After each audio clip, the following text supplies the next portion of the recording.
LA Knight is officially on his way back, so we'll see what happened there. We'll also check out some scary rumors going around for Randy Orton, what Seth Rollins recently did, and much more.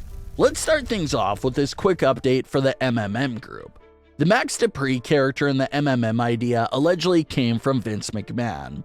Although it might have been a good comedic sort of act with the right individuals, fans weren't thrilled to find out that Vince McMahon was completely tossing away the LA Knight character and persona, only for him to take on this new character role of Max Dupri instead. And this was a little reoccurring issue that fans were becoming a bit frustrated with. A superstar will spend several years in NXT building a fan base and character, but as soon as they get to the main roster, everything that they accomplished in NXT was basically wiped clean. Several superstars getting called up to the main roster lost their names, their characters, their personas, and pretty much anything that they created for themselves during their time in NXT. That's why getting called up to the main roster became a bittersweet thing, because superstars were unsure if they were allowed to keep their NXT personas or if they'll be forced to take on a completely new character that has nothing to do with what they did in NXT. LA Knight was unfortunately a victim of this situation. When he got to SmackDown, he wasn't trying out for the main roster as his LA Knight character. He was trying out as Max Dupri, owner of a male model agency. Something that was just out of left field when compared to the LA Knight character in NXT. There was absolutely no correlation or connection between those two personas at all. Literally two completely different characters that had nothing to do with each other. So it started to become an issue for LA Knight fans and the other NXT fans because everyone was scared that superstars that they like in NXT will be completely different and unrecognizable when they do get called up to the main roster. But one of the things Triple H teased since he took over was the return of LA Knight. Max Dupri used to be obsessed and be all about the modeling. But in recent weeks, his attention has shifted to in-ring action and winning matches. He was absolutely fuming after those several losses for MMM. And then, when they told him that they were competing for a title, he got excited for a moment and thought it was a match against the Usos. But they were actually talking about a world record for the longest pose. That was the final nail for Max's time in MMM, and his time as the actual Max Dupri character altogether. Max finally quit the group, due to them not being serious enough for him, and once again hinted at his LA Knight persona. So, the slow burning story is completed. Max was finally pushed over the edge by MMM and left. The group will now be led by Maxine Dupri, so it'll be interesting to see where she can take it. MMM could work as a nice comedic group.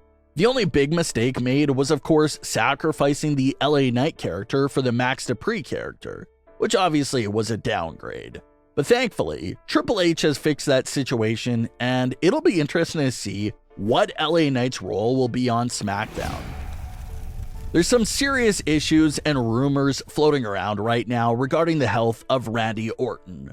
Orton was last seen on WWE television back on May 20th, 2022.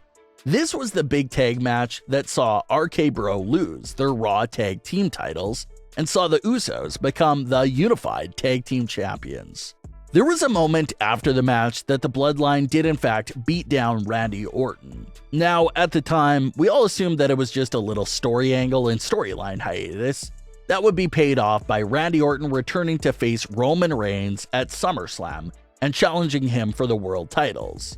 Roman was the reason why the Usos won the unified tag team title match. So it made perfect sense for Randy Orton to return and come after him in time for SummerSlam. And according to reports, that's exactly what the early plans were for SummerSlam: Randy Orton versus Roman Reigns. That big SummerSlam main event would have been the big payoff for all the Bloodline and RK Bro interactions over those last few months. But obviously that didn't happen, and Brock Lesnar had to be called in at the last second as a replacement for SummerSlam. Reason being that Randy Orton was actually legitimately hurt and was dealing with what was reported to be a very serious back injury. In the recent weeks that followed Orton's disappearance from television, Riddle alluded to the idea that Randy Orton was in fact suffering from a serious back injury and how back surgery was in play to take place. The uncertainty and fear with Randy Orton is that reports have no idea if he already had the back surgery done or if he's still consulting with doctors about it. So right now, it's not even worth to discuss a Randy Orton return anytime soon because either he didn't get the surgery yet and is about to get it done, or he recently had it done and is still towards the start of the recovery process. So that's the biggest and trickiest part about Randy Orton's status that reports don't really seem to be in the know about. Orton either got the surgery or is about to get it. And reports claim that everyone is fearful because it obviously would be a major procedure that would keep him sidelined for an indefinite amount of time. So hopefully, some good news comes out about Randy Orton sometime soon. But for now, it's just a big mystery. Seth Rollins went trending this week after he created a new version of the Shield for one single night. During a 6-man match at WWE's Bismarck live event show, Seth Rollins did the iconic Shield pose with Austin Theory and The Miz. It was quite random and funny, even for a live event match, so the picture did go viral amongst the community. The moment doesn't really hold any significance. WWE live events are obviously house shows that are just intended to be fun. There's no storyline progression, long promos, or anything like we usually see on WWE television. And the most important thing is that they're obviously not pressed for time, since they're not on live television. So everyone just has fun at these shows with their matches and with moments like that Shield pose. What is pretty interesting about this whole situation is that fans do want to see Roman Reigns versus Seth Rollins one more time. Fans feel like Seth Rollins came so close to defeating Roman Reigns. He was definitely one of Roman's toughest opponents throughout the entire reign so far. He has history that goes back a long way with Roman, and knew all those little tactics to get under Roman's skin. But unfortunately for everyone, that match ended in no contest, and surprisingly, there was no follow-up to that story after that no contest came out. Roman went back to feuding with Brock Lesnar and Seth Rollins went back to Raw. So if anyone does deserve another crack at Roman Reigns, a majority of fans wouldn't mind seeing Seth Rollins step up to that plate and continue their story from early 2022. Roman is still expected to carry the Universal title into WrestleMania 39 season, so there's still a lot of time to get that rematch between the two of them.